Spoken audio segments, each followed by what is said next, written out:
The end begins here.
Good morning. At least it was a good morning when I woke up, and then I realized I have to work today. So I love my work, but at the same time, I've been working a lot. So I'd like to get a break, but that's what weekends are for. I'm really glad to be here with you guys. Today we're going to be talking about dialogue fill and ambience, room tone, whatever you want to call it. It's the secret sauce in making a smooth dialogue edit. So today's video is brought to you by the letter Q. Q stands for quit being lazy.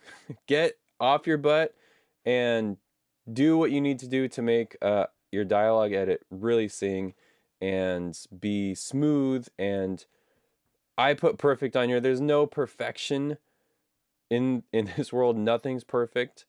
But like you can get a really nice dialogue edit that allows your mixer or yourself the freedom to not overprocess things and to make a great mix. So editing is like the first ingredient in a good mix. Without a good sound edit, your mix is going to be lackluster. So definitions. There we go.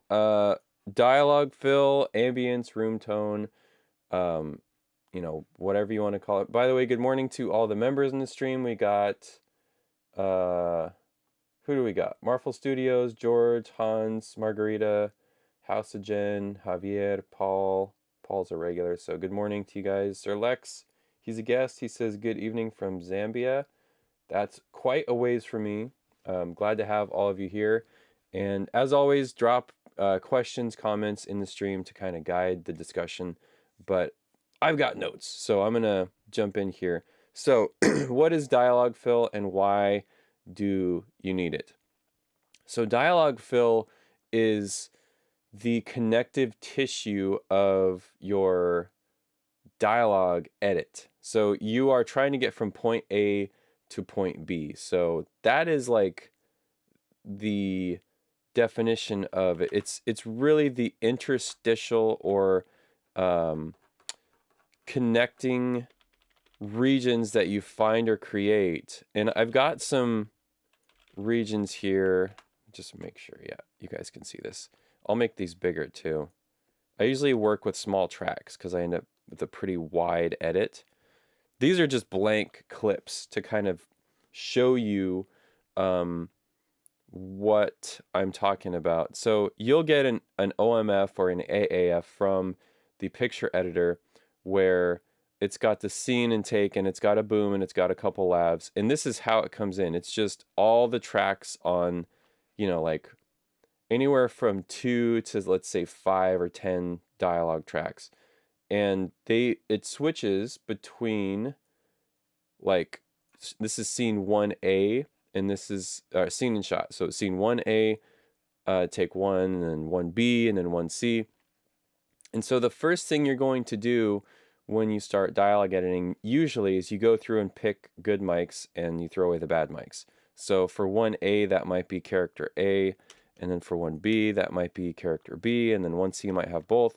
So you'll end up with something like this, and then you have to go and make your track smaller so you can start checkerboarding shots. And I really like to checkerboard based on the shot and sound. So you'll end up with something like this.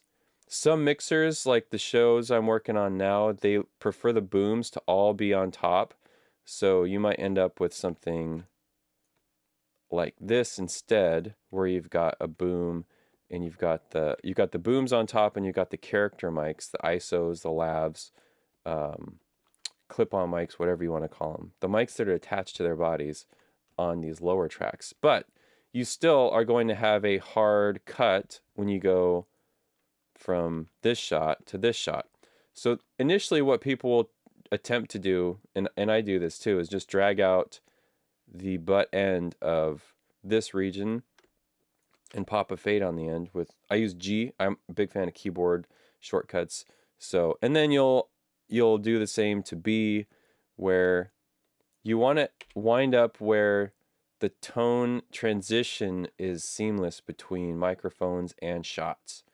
So sometimes you got to checkerboard wider to get that. Like this edit here might not work. These might need to be split off down here because the tone changes. And that can happen from like generators or wind or traffic or any number of things. But you're really trying to get something where you can't hear any of the transitions. So let's say this is a short scene. It's got 3 shots. I like to do a 2-frame equal gain crossfade at the beginning and a similar one at the end. And this is just visual so you can kind of see. So this is like booms on top, lavs on the bottom, or you can do what I call block cutting, which is where like it's boom, lav, lav, boom, lav, lav. But basically you're trying to get everything smooth, and how you do that is with fill. Now there's like Roomtone, which sometimes people use interchangeably with fill, but Roomtone for me is when they record Roomtone on the day at the end of a scene or setup. Sometimes they'll do roomtones for each setup. Generally, roomtone is completely worthless because the actors have moved, the microphones have moved, the set is emptier or more full, or there's grips in the background trying to break stuff down while the AD's trying to desperately get 30 seconds of silence, which is not easy when everybody wants to go home after 12 hours of work. So that is roomtone. I generally will not use roomtone at all. I might use it for like the M&E, as just a blanket thing for the whole scene. But fill is really found inside the takes, inside the individual clips. And I've got some, real production sound we'll go through, but I just wanted to visually show you, like, the first thing you try to do is just drag the handles out, which it's important to have handles in your AAF. Or if you're working from an assembly, then you've got all the whole file, which is way better. So, and in Ambience, generally you might call it Ambience, but to me, Ambience refers to sound effects, like things that you add during the sound effects edit. If you're just dialogue editing, then you're probably not really going to use Ambience. You're just going to be looking at fill. Maybe check out the Roomtone if the production sound mixer recorded it, just to laugh and call them an idiot for even spending the time to record it. The best fill you get is if the production sound mixer and AD and director are all on the same page, they will have like a second or two of silence before they call action. So there's a whole cadence that happens on set, which is roll sound, sound speeds. First the AD will say pictures up, then they'll say roll sound, then sound says sound speeds or speeding, then the cameras will say set, and or they'll roll cameras, the cameras will roll, they'll say set. That means the camera is ready. They're in position. They've got their focus lined up for action. Then the director will call action. A lot of them will say and action, but the best room tone you'll get is if everybody can just pause after the camera says set. Dead silence. You can hear a pin drop. Action. Just have that little pregnant pause before. It also gives actors a time to, like, you know, get ready for the scene, and they'll get into that flow of, like, it's gonna be 2 seconds, you know, after they say set, almost like a runner starting a race. So you don't often get that. Normally sets are too chaotic for that, but every once in a while I've worked on a project, even big budget ones, where they have that. The director knows to wait before calling action so that the sound editors can grab that and use it for fill on every single shot. So that is like the difference between fill. Fill is what we're talking about. Fill is the glue for the dialogue edit. Room tone is recorded on the set. Maybe it's used for the M&E or just as a power play from the production sound mixer. Haha, I made you guys be quiet for 30 seconds. And then ambience is like sound effects. So how to find it. So you've got a visual for how, like if you're doing booms, these would be the booms. And what I like to do for the mixer is I will label stuff like this with region groups. Maybe this one is Larry and this one is Peggy Sue. So that when they start a scene, they can see like, yep, these are the ISOs, these are the booms. Sometimes they'll have a track template for you, which is really handy, but I like to label stuff because they're gonna fly through it, and the quicker they can get through the mix, the better. So let me go through the comments real quick before I actually show you like a practical example. Will the stream be uploaded? Yes, all the streams get uploaded as soon as I'm done. So you can go back and watch it, and you know, because this time doesn't work for everybody. Got some good mornings. Good morning back to you, Mike. Member Mike Wax. Pro Tools has a this is from Master Nelson. Pro Tools has a built-in RX spectral editor. Would that be good enough for dialogue editing? I haven't tried it yet. I am so locked into my current setup that I haven't updated Pro Tools. I haven't updated Isotope. I'm not into just throwing money at the latest updates. I think the RA2 spectral editor is actually, I think you have to have RX Advanced 11. I'm still on 10 because, like I always say, I don't like spending money on plugins, and I try to just not do it. Like, give me something that works and I will run it until it breaks, and then I'll, you know, every 6 or 8 years I'll upgrade, because you're trying to make a profit. You can chase your tail on plugins and upgrades, and just get lost in that, where you should just spend your time working and then living your life outside of work. So can Roomtone be good for audio only projects? Yes. I've worked on like true crime podcasts and other audio only things like podcasts where Roomtone is good, but usually it's recorded with like a handheld recorder like a Zoom or sound devices, and you just slap it in underneath stuff. So it can, anytime you're editing between different sounding clips, fill is the preferred fix for that. You can just slap a room tone over the top, but that is super lazy. And since our letter of the day is Q for quit being lazy, don't do that. Do it the right way, because it's going to sound better. Margarita says, what do you do when the boom recordings are poorly captured, sound different, and too much hiss for interior scenes? I cut them anyways. Cut them with the hiss, make them smooth. I will actually solo the booms after I go through and think I have stuff edited, and clip gain and do more fill and do more editing, and then I'll solo the lavs, because if I'm not mixing it, the mixer might mute the booms. The mixer might mute the lavs. They might go boom only. And I want to have both sets of mics be able to play on their own smoothly, usably, without me saying, no, I'm going to make this choice for you, because mixers don't like that.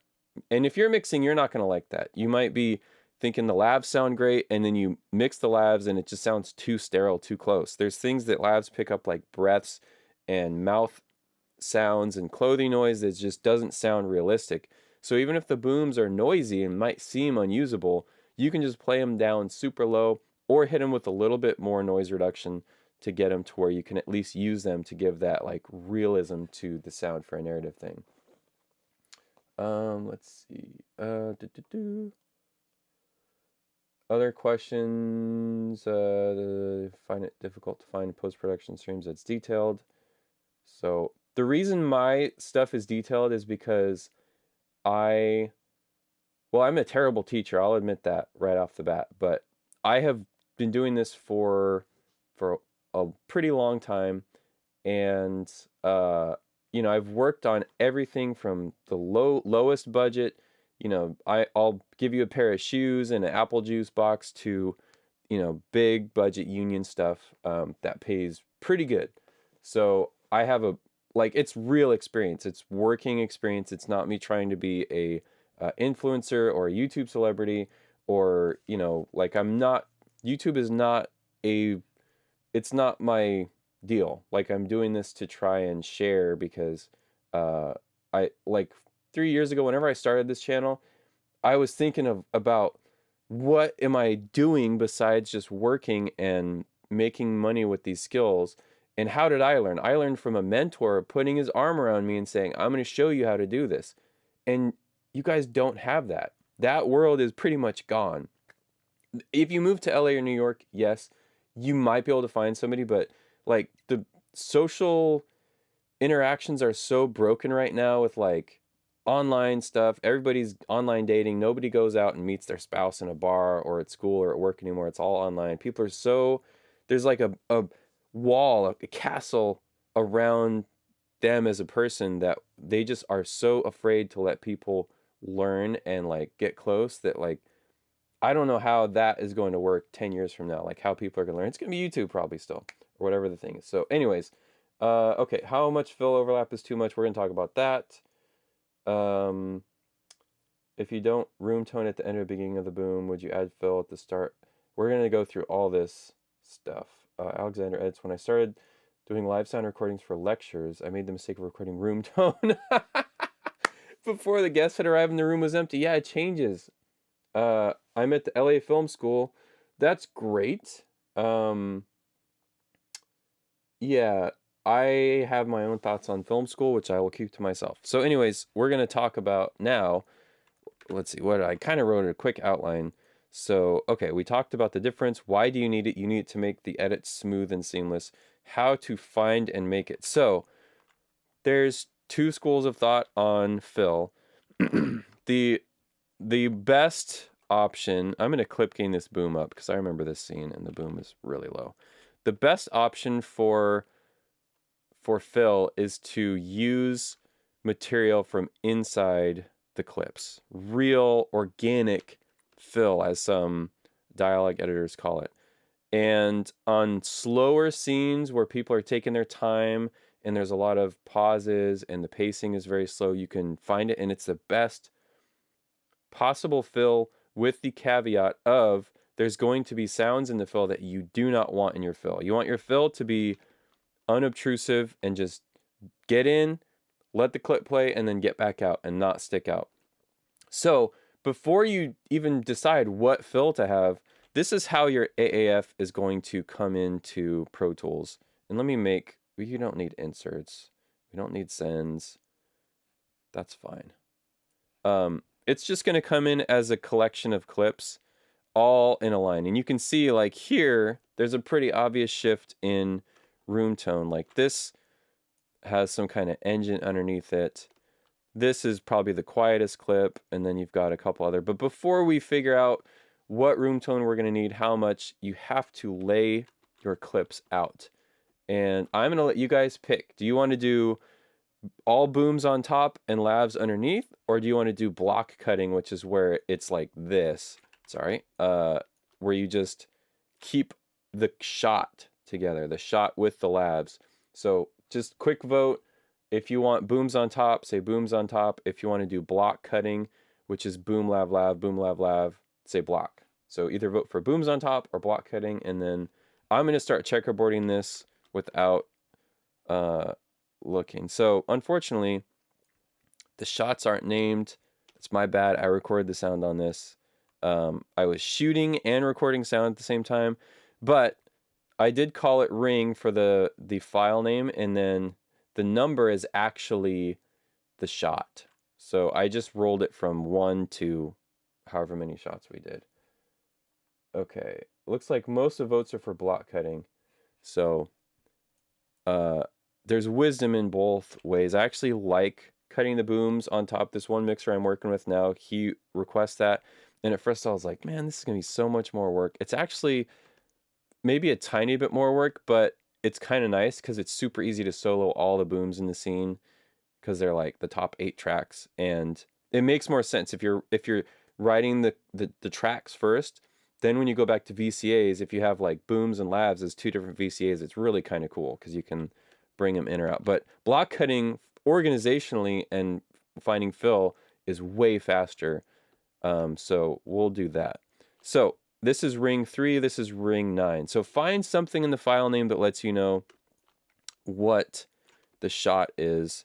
So that's ring 2. So we've got 3, we've got 9, we've got 2. This is a different shot. This is 5, so this is even more of a different shot. And you can see I've only got 12 dialogue tracks in this template. So this is ring 7. Do I have a 7?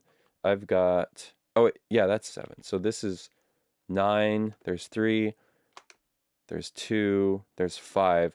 So you have to balance having like 30 dialogue tracks with, you know, like you need enough tracks to split it and checkerboard it, but you don't want so many tracks that you're having to bank through like 40 dialogue tracks for one scene. So generally 8 to 12 per scene is good. On some, I think on John Wick 4, the template we had was 24 tracks, which was awesome because you could go super wide with stuff. But this one's 12, so we'll just keep it to this. So each shot, so, and now you guys can see the video. So you can see this is like a low angle medium shot of Josh. This is a 2 shot, just a flat 2 shot. This is a reverse 2 shot. This is a close up. This is a medium close up on Kyle. And then this is basically the same shot as the first one. So I'm actually gonna move this up here. Even though the room tone is different, it's this shot. And that can be nice because for each shot, you might have a different balance of lavs and booms. So it also will help you find fill because even though this fill here is pretty loud, like I think it's got a boat. Good deal. It's got that hum in it. It's a truck or a boat or something. You know, if it didn't have that and it was from earlier in the shot, it would probably match this tone. So it's good to keep, if not the exact same angle on the same track, similar sounds on the track. So like this is a 2 shot, probably have to split that, but this here, oh yeah, this is 2 and this is 7. Why did I do this?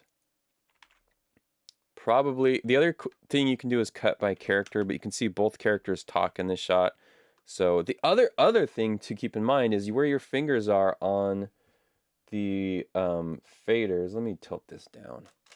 So pull this guy back. So as you're mixing, you're gonna go like down and across, or some people like to have their hands spread out.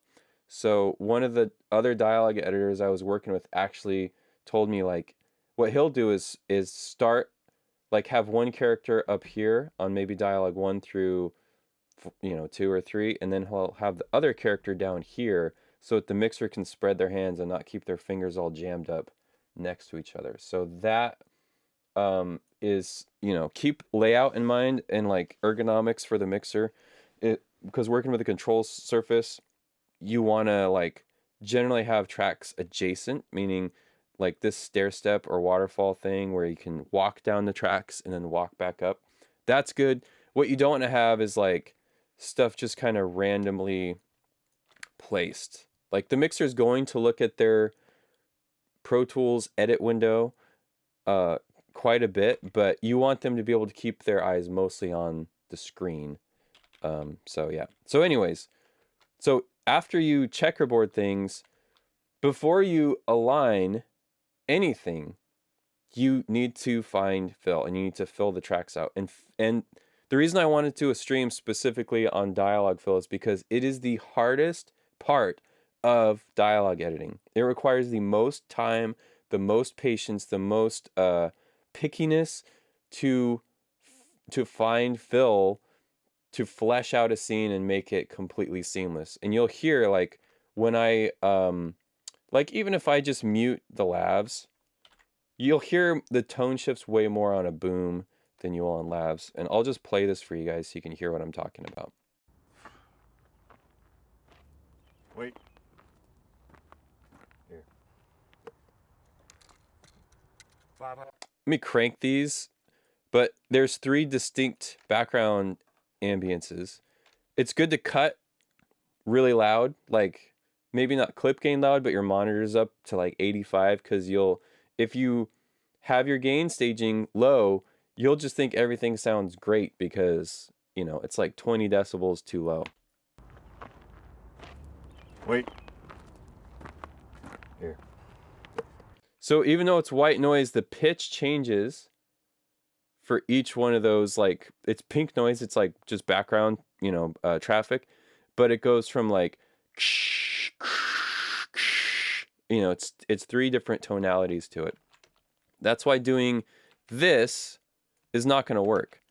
Even with, you know, crossfades, you're still going to hear. Wait. Here. You heard both of those changes if you were paying attention. So let me just clip gain the booms all. Clip gaining is also important when you're deciding, you know, what's too much tone shift. You have to split it to a different track. Let me make sure this doesn't clip. What's the loudest part? 500's a deal. It's fine. Pal, okay. So none of that's clipping. It's all good. And let's see, questions. Master Nelson says, once the dialogue edit is done, would it be a good idea to do a dialogue pre-mix? I like to just solo the dialogue, even if I have the music tracks.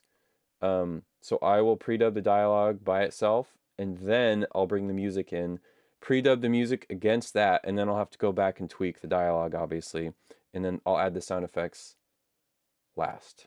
So now, how do you find fill or make it? The easiest thing is you can make some work tracks, or you can use the tracks in your session, but I like to copy whatever I'm filling down to you know, a track with not much on it or nothing on it, and, you know, start looking for stuff like this where it's just flat, nice flat stuff.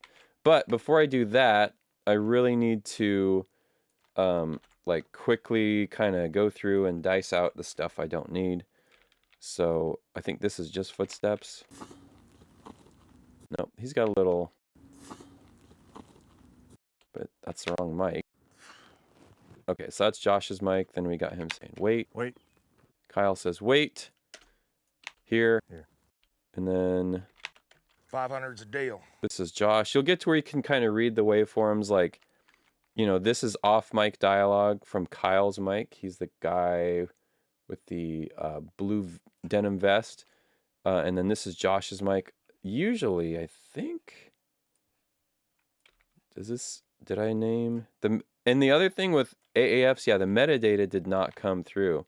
So it's kind of nice to assemble things using field recorder workflow, which I'll do a stream on that eventually, because you get the full file and you get all the metadata. So I'm just going through and cutting out the off mic stuff. So here is a clip where there's 2 ways to cut this. You can cut it tight, where you have, like, you know, the person talks, and then when they're not talking, there's nothing. You know, so you're really cutting out the bleed. You're cutting the bleed out of the mics. And then the other way to do it is just let them play through, because even though this off mic stuff might not sound great, it is going to keep like some breaths and movement and stuff from the other actor. So, but for now, this is what we're going to do. So already I can see places I can consolidate my tracks. So what I'll do is I will just highlight and drag these clips here, it's kind of funky because I like to keep the actors on the same tracks for a whole, you know, scene. So like this is Josh's mic for this 2-shot. And so it's kind of nice to have it be consistent. And this, let's see. Things have been since. That's Josh. Here. So I might, just to make this really nice and concise, I'll probably move this track up here. So now we've got it down to 7 tracks. There's 4 and then there's 3. So I've got that done. You also will want to clip gain stuff. I can just by looking at it kind of see the clip gaining is going to be pretty close. Like these can come up a little bit. This can come up a little bit. This can come up a little bit. And you want to try to keep it consistent through the track. So like if this is plus 0.5, it's nice to have it be consistent all the way through, because for like noise reduction and anything with a threshold like compression, de-essing, noise reduction, you know, it's going to keep the signal and noise pretty balanced. Okay, so checkerboarded, clip gain very quickly. Now we can start looking for fill. So the first thing you're going to want to do, you can either drag out the head and tail of a clip, or you can copy it down. Copy both the boom and the lav, and just try to spread it out as much as you can. With an AAF, you're going to be limited to the handle time.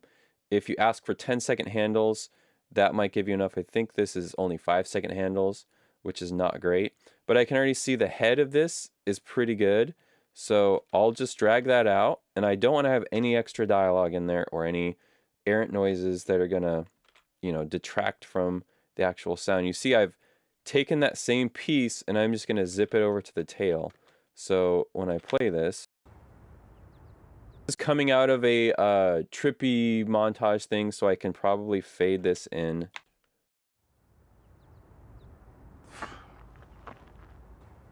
There's a little bump there. So I'm going to trim the head off a little bit more. I'm actually going to switch to slip mode so I can get subframe and then a crossfade. There's a little tiny breath, so sometimes rolling the edit left or right. That's actually worse, so we'll go left. Perfect, seamless. So there's some fill for that shot. Now on this shot, I can see there's some scratchy gravel footsteps here. Wait. It's actually work pretty well. They sync up.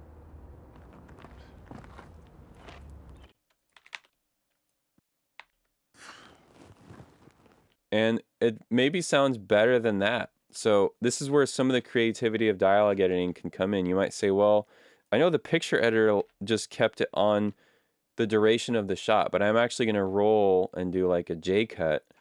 And one of the best places to hide a fill change is underneath signal. In other words, don't have the fades happening when there's a noise change, but actually have the fades happen when there's a signal. So a breath or dialogue, you can mask the fade ups under because your ear tunes out the noise and it picks up on the action or dialogue that's happening, and so it kind of distracts your ear from the tone shift. So then you can even start doing like quicker like logarithmic fades to get in and out. Wait.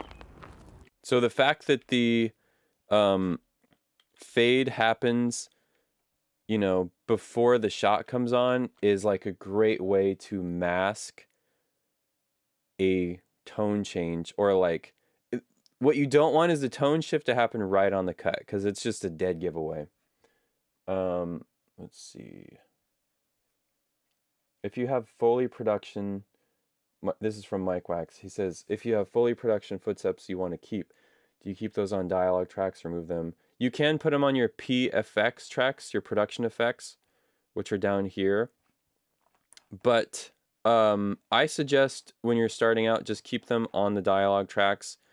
If you're cutting for a mixer, ask them how crazy you want the PFX split. The problem with cutting them too crazy is you end up with holes.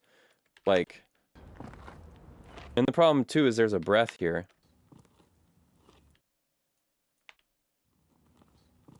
It's a little breath, but still. So if I did this and put these on PFX, now I've got a hole I gotta fill, and I've got to find even more fill. So I say only split the PFX that are questionable, like really loud or obvious, like a door close, like stuff that you can just zip out, 10 frames of and throw it down. Or if it's a whole scene of production effects, then you can cut them to PFX. But like, especially for narrative stuff, you can kind of keep them on the dialogue tracks. So, let's see. Other question, is there a way to deal more easily with bleed and the same hertz of dialogue when it's a single mic?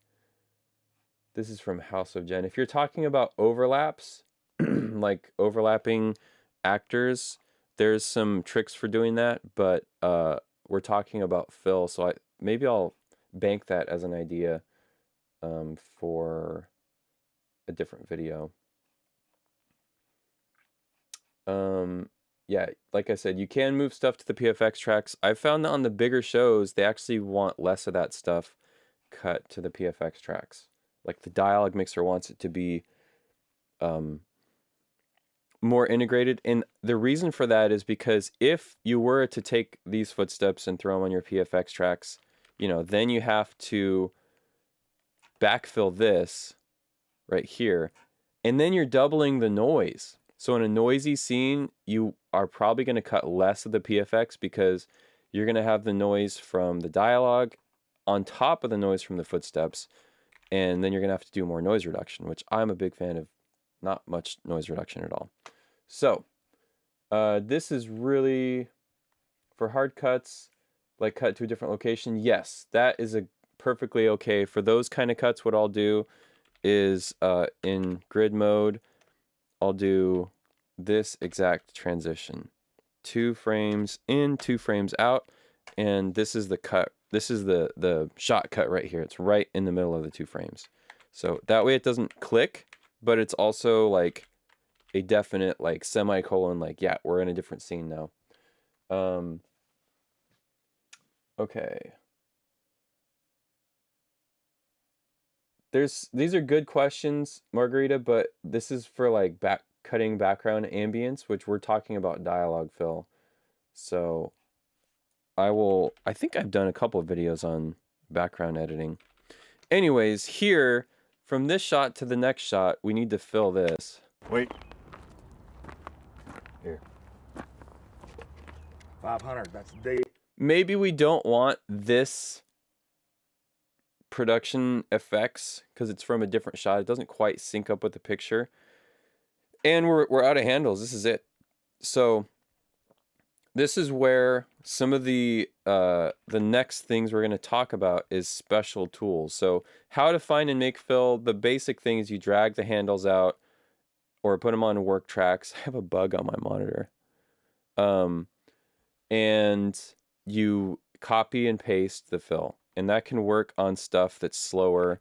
You can even just take little pieces, like, a second is kind of the shortest you want to grab, and just tack them on there. But you're going to be faced with a lot of times where there is people talking, the director talking, there's the actors doing actor stuff, and you can hear the sound that you need. 500, that's that, just background traffic hum. So there's some really cool ways to generate this. There's some isotope. There's one isotope thing. But the thing I really like to use for this is called Absentia DX. And this is a tool made by Todd AO for dialogue editors. And I'm not an affiliate. They don't sponsor anything. I have 2 licenses because I wanted it on my laptop. That's how much I use this. It's great for removing hums. Really good for removing Dopplers like planes and cars.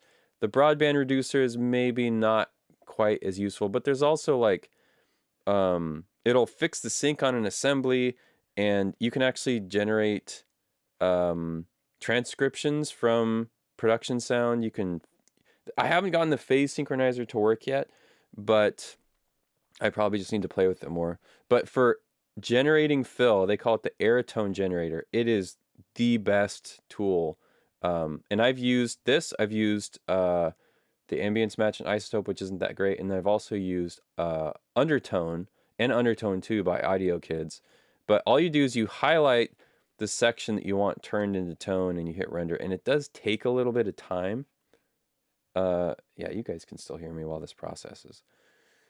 So you kind of got to do some push-ups or burpees or, go, check your social medias or your email while the beach ball spins. But what it does is it'll listen to the file and it will say, here's the dialogue, here's the ambience or air fill or air tone, they call it. But it also has a button for airtone and PFX. So if you wanted to just get rid of the dialogue and keep the footsteps and movement, it will sort of do that. But you can definitely hear like when the dialogue kicks in that this is not quite 100%. So let's listen to this the fill that it's created. What I like to do is back up the cursor.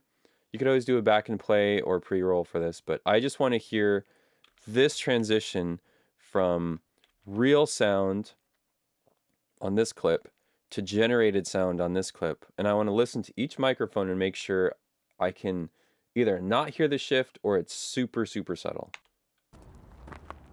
Here. So it's good up until here. And then it's like, nope.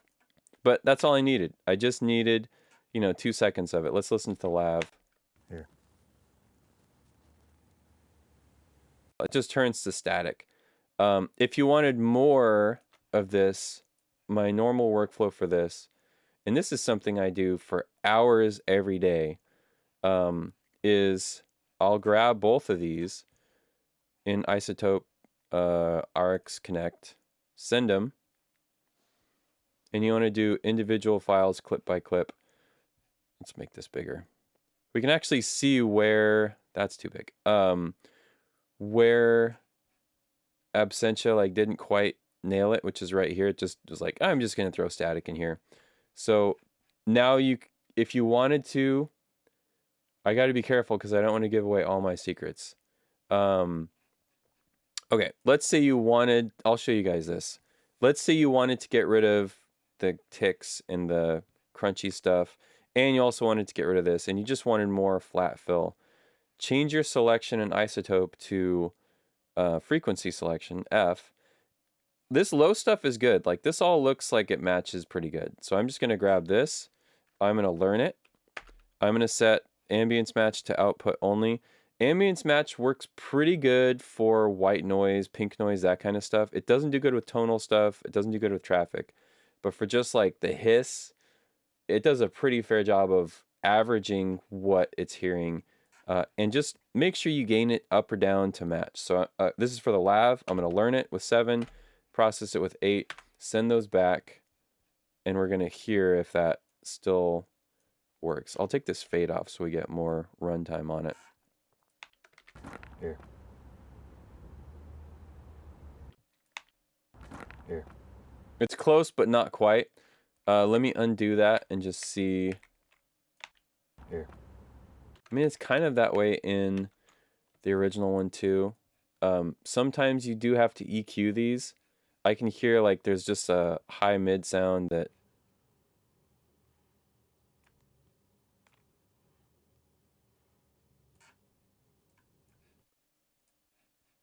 should probably do it. Here. It's still not quite there. Here. Here. All right, I think that's good. That's good enough. You want to try and connect the signal part to this is, how do I explain this? You want to get from point A to point B. So we're creating fill, we're creating noise, but the human ear is really, it's not pinged by the noise, it's pinged by the signal. So you kind of want the transitions to happen hidden in the signal, like I said before.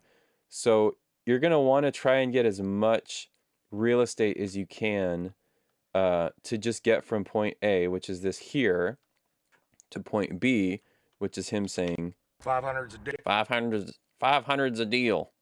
And then we've got a little cutaway here that we'll need to... That's only out of the goodness. Oh, why do I have that? Oh, that's from the handles. Yeah, we don't need that.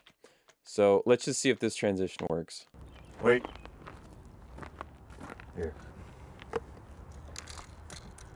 500's a deal. So I can hear the... I know it sounds phasey because it's like out of... it hasn't been phase aligned. So we're going to have to make this transition longer. It actually changes here. That truck comes in right there. So there's another trick for this, which I've already grabbed this piece and thrown it here on the head of this. So if I were to duplicate, you end up with this really loopy feel like this. It's like a beat. You don't want that. So there, if you just need like one iteration of it, the old school way to do this is to go to reverse. And I'd say this works most of the time. You reverse the clip, and then you just have to make sure that the fade transition happens at the right moment.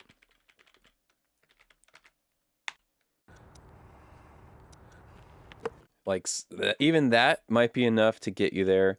And then the other thing you'll have to do is you'll have to group these, which is Option Command G, and have a longer fade. So I grouped the regions. You can also print them down. Like you can, was it Control Alt Option 3 or Shift? Is it Shift Option 3? Yeah.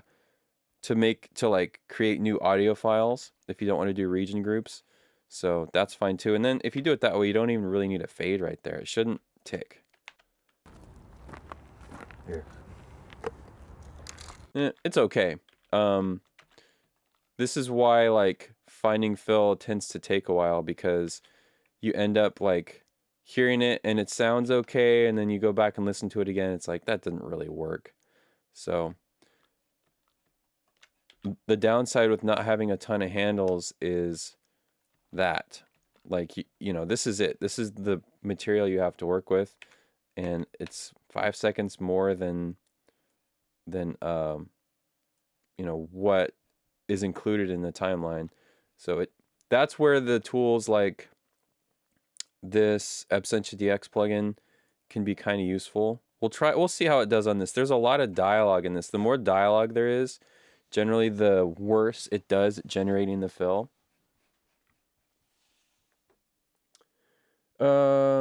Okay, let me go back through some questions while I wait for this to go. How do you handle scene transitions that use fades, wipes, visual transition effects? Match what they have for length. Yeah, extend the fades. Romo Drummer says, why wouldn't you just get a Roomtone sample from Splice, for example? Because it doesn't sound anything close to what you are editing. The fill needs to match the tracks, the individual clips that you're editing. Otherwise, your edit is going to sound like trash, and you're going to hear all the edits, and then you're going to add more room tone, more noise, or you're going to have to take out all the room tone, all the noise, and it's just going to not sound great. Let's hear how this sounds. So this is one of the downsides of Absentia DX. It will look at the breaths as room tone. So the easy way to fix this is to then bring it into Isotope. And you can see right here, it figured this was some kind of white noise. And what you can do is just sample the stuff you like, which is that, and then process, and that should get it closer. I'm even going to do that to this. I'm not sure why it's like keeping that stuff in. Oh gosh, that's rough. So sample, average it. It's probably not going to match, but we'll see. That's okay. That's okay. So crossfade. We're going to bring this fade in like, this is, you know, 4 seconds or so. Sometimes you need really long crossfades. Wait. Here. 500's a deal. Better. I'm just going to roll this edit back because I've got two edits happening on top of each other, which is also a big no-no. Oh, I can't. So I'll roll it the other way. Maybe you can also use events to hide. Let me just align these so that we're not hearing that flamming. Okay, we're going to go dialogue 1. We're going to go dialogue 3. And we're going to go dialogue 5. The reason I like to do the aligning after I fill stuff is because if I'm using real organic fill like this or this, I want to align the fill, align the lab fill to the boom fill so that it's like not, you know, just randomly out of sync with the boom.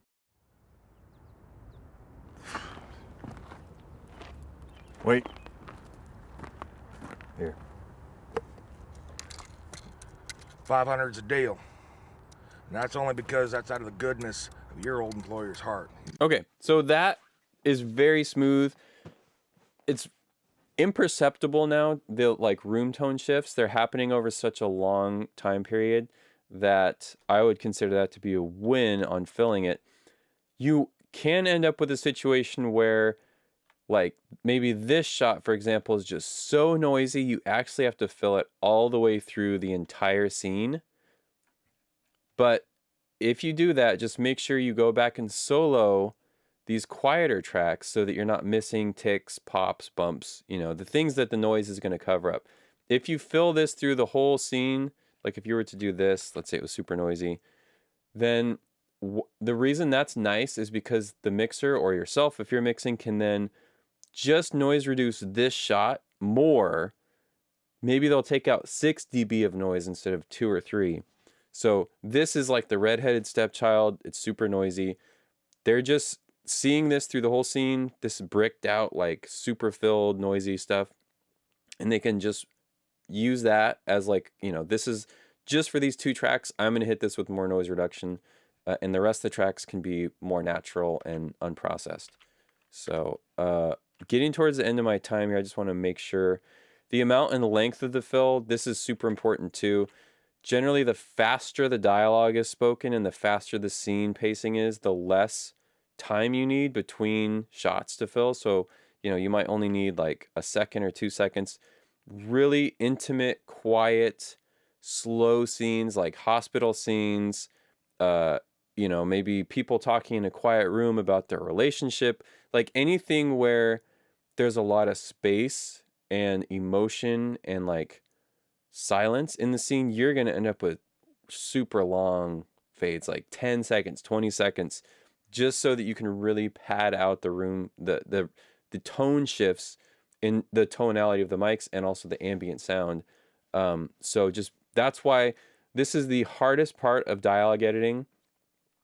Like removing ticks and pops and syncing stuff, like all that is super cut and dry, but like finding good production fill and knowing how much to use and not using too much of it, and where to use a lot and where to use a little and how long to do it for, like you'll just end up, after you do it for a while, you'll get a sense for that. But like I said, faster scenes, action scenes, comedy stuff, people where like the pace of their voice is very fast, you're going to need less length of fill because your ear is just tuned into what they're saying versus like people laying in bed talking about a pregnancy or like a lawyer talking to his client about how he's going to go away for 20 years and not going to get to see his kid again. Those scenes are going to be very sparse and open. There's also not going to be a lot of stuff for your dialogue edit to hide in.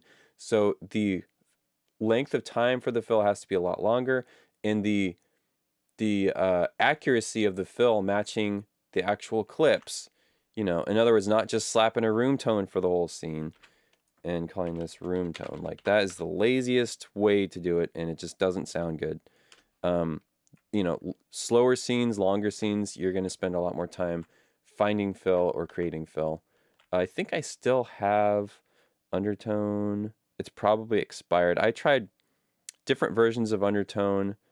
Was it noise reduction? I might have uninstalled it. It was okay, but it didn't quite do, like, it wasn't as accurate as the Absentia air fill generator. And especially the full version of Undertone, like, there's so many different layers and stuff. It's great for background editing, background ambience, but for dialogue editing, I just didn't really get on with it too well. So, and the role of fill in a perfect, I should put this in quotes, perfect dialogue edit, because nothing's perfect. The role of fill is to just connect A to B to C and make it to where from the start of the scene all the way to the end of the scene, once you hit spacebar or you hit play on your console, the scene plays through top to bottom smoothly. And you can't hear all of the cuts and all the tone shifts and all the work that's been done by the picture editor. It just plays through like you're sitting in at the location with the actors. So if you're having to process stuff to make it sound smooth, then you need to go back to editing school and like redo your dialogue edit. There should be zero processing on your tracks besides aligning the lavs to the boom. And if you are processing to take out ticks or pops, sure, you know, I like to process things frame by frame. So like if I want to take this out, I would just highlight that, send that to connect, zip it out. I might have to do longer, you know, there's like a series of footsteps here. If I want to take all those out, I would take that. But like, I'm not noise reducing until the mix. And if I'm not mixing, I'm not doing any noise reduction, not even tonal stuff. Just leave all that for the mix. Because as soon as you start grabbing whole things and saying, clear that, dialogue revive that, what's the other one? Clarity VX that, Hush Pro that, you're just then taking all these shortcuts and your dialogue edit will play fine because you've cooked it too much. Just leave it raw, get it full, get it real sounding. And that way, when the mix happens, nobody's hands are tied for noise reduction. Nobody's hands are tied for equalizing stuff. Like it's all, the decisions can be made with the benefit of every track playing at the same time, or just, you know, the music and dialogue playing at the same time. So I'm going to go through questions now because I think I covered everything I wanted to. Yeah, the real goal is from the start of a scene to the end of a scene, hit that play button, and you shouldn't hear any of the cuts. Zero. You should hear zero cuts for the whole scene. It could be a 10-minute scene. Unless it's a location change or a phone call or whatever, it should play back so smoothly. It's like just butter in a hot tortilla. Like it should just be glass. Like you shouldn't hear any shifts. Maybe you hear a shift over, 10 seconds if it's really noisy and you got to just fill that thing out 10, 15 seconds, whatever. You can hear it creep in for 10 seconds. But when that's mixed, it's going to be taken care of. So questions, we're going to go through questions and answers. I've got, it's about 9, so I got to clock in, but a couple minutes here. Reverse can be a handy way of getting around the telltale sounds on a piece of fill. Yep. It does work well with traffic, wind, even breath sometimes. Master Nelson asks, does that mean recording room tone is useless? Yes, the only use of recording room tone is just the production sound mixer slapping their dick on the table and saying, you guys are going to do what I say for 30 seconds. So it's completely useless. Lakeisha, I'm working on a low budget film. They only provide a stereo audio file. How do I compensate for that? You can't edit the dialogue from that. So you need to go ask them for an AAF export from their editor. Paul says, do you want to be careful with overlapping fill? Yes. In fade shape and duration, like on this clip, I brought the fade up before, well before the shot happens. But generally, the type of shape that works best, let me see if I can find, there's probably a gap here. A good rule of thumb is that, oops, that's the wrong one. that the peak of one fade should not happen before the peak of another fade. So like if I fade that out and I fade this in, this, you'll probably hear this transition because there's going to be a dip here because you have, this is not at 100% and this is not at 100%. So sometimes this works, but generally you're going to have to compensate for that by like doing a different shape. And, you know, you'll end up getting a feel for which shapes work best. A good rule of thumb is just to have the peak of the fades happen at the same time, like this. This especially works well if the tone shift is very minor, but you'll probably need like, you know, longer time on this. That's why generating fill or making fill is good. We tried that with this. You know, we did this deal here and it didn't really work. So we could hear that this tone was sneaking in. So you really do have to take each shot and each transition kind of on its own. And like just trial it. You'll find that you kind of get a sense for what is going to work for each situation, but sometimes it doesn't. And so you have to, you know, kind of not reinvent the wheel, but think a little bit outside your comfort zone, which is good because dialogue editing can easily turn into just man versus machine, sitting there, you know, like 8 to 10 hours a day in your darkened room, taking clicks and doing fill, and like it can become very rote and repetitive. But that's why finding creative ways to solve, you know, real problems, dialogue editing can be creative in that sense, but it's also very technical in the sense that you're really working with material that's already recorded and you're just trying to bring the detail out or like make it smooth. So okay, other questions. So yeah, good question, Paul. You can easily add too much noise if you're not careful. So you have to balance between filling too much, like to where it's super noisy, or not filling enough where it's clean but you can hear all the changes. Hans asks, what do you do if the microphones were not well adjusted? Each track has a different kind of noise. Oh, you mean documentary. For documentaries, normally I will end up with one track per character. I call them characters, but they're really interviewees, so that I can, like on dialogue 1, this might be Larry. In dialogue 2, it might be Clementine for the whole 90-minute film. So I can, on Clementine's track, do very specific processing for her. For Larry's track, it'll be very specific processing. And then also if the director's like, I don't know about that interview, it sounds a little too processed, or I want more processing, then you can just adjust that whole track because it's the same person for the whole film. You do end up with a ton of tracks, but the balance on a documentary is that you're not usually having a lot of sound effects tracks and zero or very little Foley tracks. So sure, if you end up with 50 or 60 dialogue tracks, who cares? Okay, that was a good question. Franz, we have a Hans and a Franz. Good morning, Thomas. If the booms are okay, I normally edit out the fill of the labs and fade them in just before the speech mod. I think the fill of labs is not sounding that nice. Yes, that works great. And if you're mixing, then by all means do that. The problem with that approach, which what he's talking about is like doing this. So you have the boom as kind of your anchor, and then the labs are just to punch up the lines. The problem with that is if the mixer were to say, you know what, the booms don't really sound great for this, and then they mute them, then you have these gaps.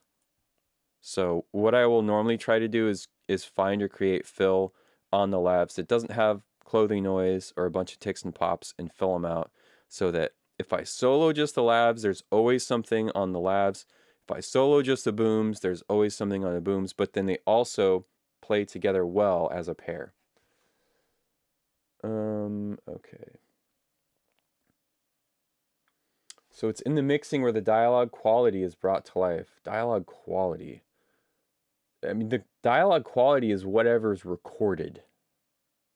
So you can't really add quality to something. really editing and mixing, for the most part, is a reductive process. You're taking things out. So for dialogue editing, we're taking out ticks and pops and things that detract from the actor's performance, and we're also taking out the visibility of the filmmaking process. So we're taking out I call it the seams on the teddy bear. You want people to believe this is real, this really happened, and so removing the the seams on the teddy bear, or removing the wires from the stunt, like all that stuff is meant to trick people into believing that this has really happened in real life, and this is not a movie, and you're watching this unfold between these characters. So the quality is really starts with the script. You have the location, you have the actors, you have their performance, you have the microphones used, the microphone placement, the ambient sound. Those all happen before you get anything. So the quality isn't brought to life. It's either there or it's not.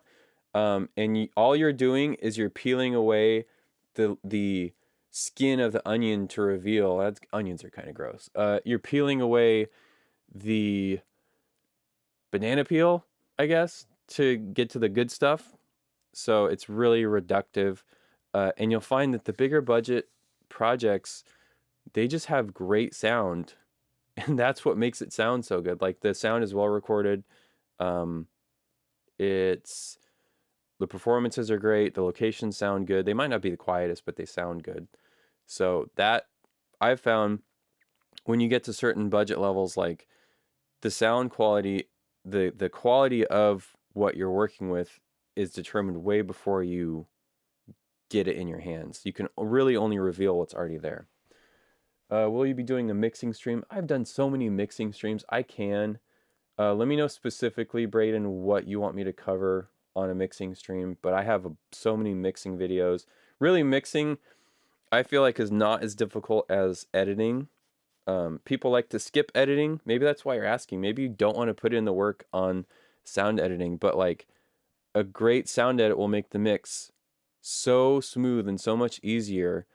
And that's why I like to spend time on it, because I feel like people don't have the patience for sound editing, and they just want to skip to the finished product, and you can't. You'll find that on your favorite TV shows or movies, like, people care about so much for every single step of the process, and that's what makes it a good project. It's not like a hero coming in to save the day with a great mix. It's that, like, each person, from the lowest PA to the executive producer, is so invested in what they're doing that your work is really honoring their efforts, and like, all the pieces are already put on the table. You're just kind of rearranging them.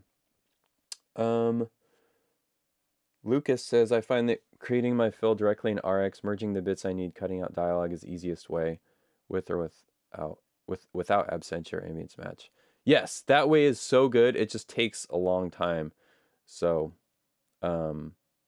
I do that if the bits exist in the file. Like, I need at least a second of material to then, if I have 3 of those, then I get 3 seconds of fill. So that's why it's so tedious, is like hunting through the tracks for fill that matches and isn't too busy. It just takes a long time. George says, I know this is off topic, but do you ever get a video that's out of sync with the AF? Yes. You generally want to adjust to the video. The video is like your sync master. 20 milliseconds, so that's about a half a frame. Oh yeah, so sometimes that happens if the picture lock, the video they send you, is an H.264. It's actually not a good codec to work off of. So make sure they send you either a DNX HD or a ProRes 422 video, so that, like, at least the video is frame accurate to itself, and then sync the AAF to that. You might have to nudge stuff front or back, and that's where Absentia's what's it called? Assembly fix sync. I mean, really, you have to have AAF tracks for that, so it actually won't work. I think Kraken will sync to a guide track. So you could always do that. But yeah, just nudge it in or out. So I think if there's any other, it doesn't look like there's too many other questions. I think I covered everything. Yeah, just to wrap it up, dialogue fill is the connective tissue for a dialogue edit. You need it to make your dialogue edit smooth. We talked about the difference between fill, roomtone, ambience, how to find it, which is looking in the handles, or make it using something like Absentia DX, ambience match, which I didn't talk about too much because it doesn't work great in Isotope, or Audio Kid's Undertone 2 and Undertone 2 Lite, I think it is. So those are the special tools for that. How long to fade in and fade out? Generally, you want to start with around 2 to 3 seconds and go up to, 20 seconds if it's really noisy.